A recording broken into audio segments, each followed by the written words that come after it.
Je vais vous parler de saint Antoine le Grand. Il est né en 250 après Jésus-Christ, en plein Empire romain, dans la pleine période des percussions. Il est né en Égypte, dans une culture et tradition. La vie de saint Antoine en lui-même, un excès pour Dieu, pas comme les autres qui brûlent leur vaisseau, départ avant de souvent dans le monde lamentable. Il va durer comme ermite jusqu'à sa mort. De 150 ans, jamais dire tourner, ni à droite, ni à gauche. Le rôle de saint Antoine.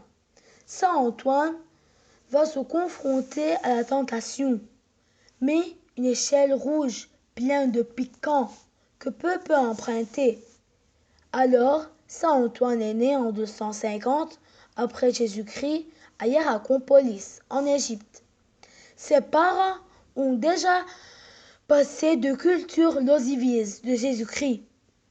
Ils élèvent leur enfant dans une foi. Il a une sœur plus petite que lui.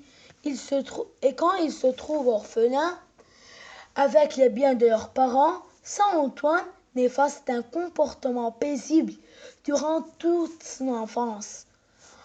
En cherchant la paix, il prenait un grand soin de sa sœur.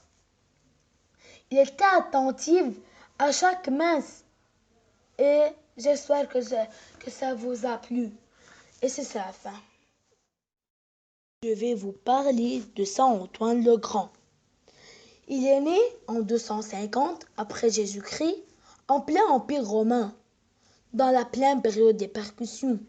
Il est né en Égypte, dans une culture et tradition.